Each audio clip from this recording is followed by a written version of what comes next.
So, you just spawned in DayZ. The first thing you'd want to do is to locate the nearest city and find yourself one of these signs on the outskirts.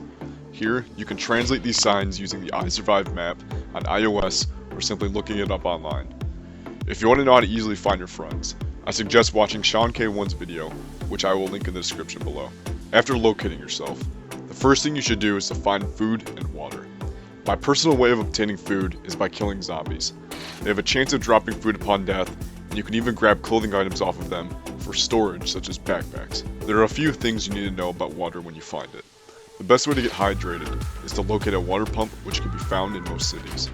If you find a water bottle in the house, make sure you don't pick it up right away and drink it, as it has a chance to have cholera in it, which will make you sick and kill you very fast.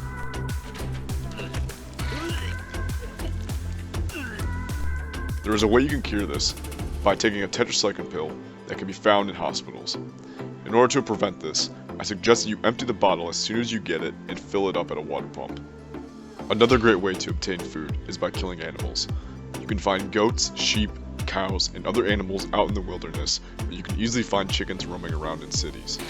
You can walk up to them and hit them with a melee weapon and cut them by using a knife to obtain the meat. I suggest that you do not drink or eat after cutting up an animal, because you can get disease if you do this with bloody hands.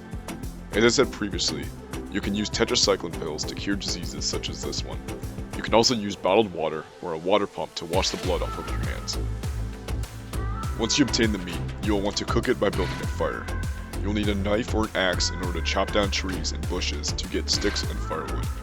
Once you get the sticks or firewood, you will be able to craft a fireplace by combining it with a rag that you spawn with. You also need a long stick that you can get from chopping down bushes. When you get the fireplace crafted, you will need to find some matches inside of residential buildings, or you can simply craft yourself a hand drill kit by walking up to a tree and cutting the bark off of it with a knife and combining the bark with a short stick from a bush.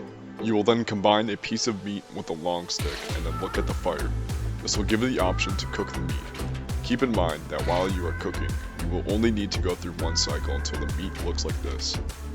If you cook the meat for 2 cycles, it will become burnt and it will not be edible. You can also find canned food and water bottles inside residential buildings that look like this.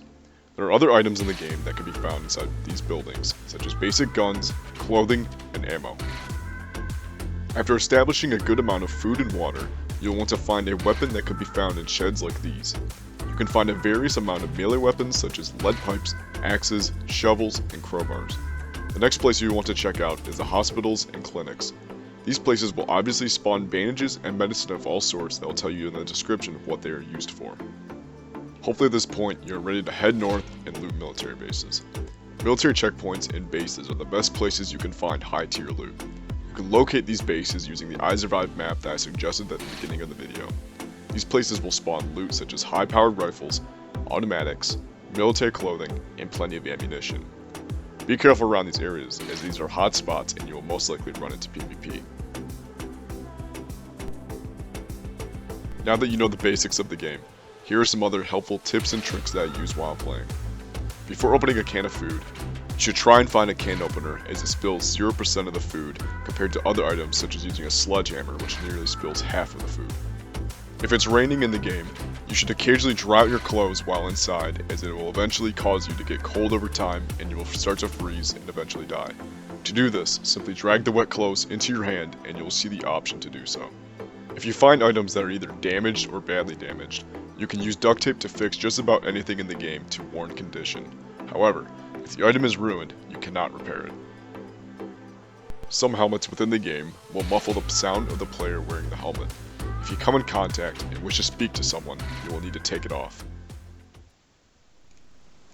Yo, you're a pussy bitch. What'd you say?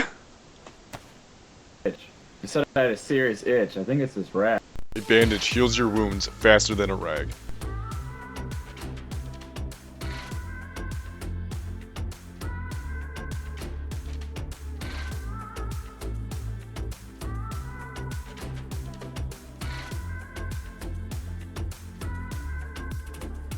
You can use a lockpick to lock and unlock a door, but be aware that other players can shoot down the door or break it down with a melee weapon.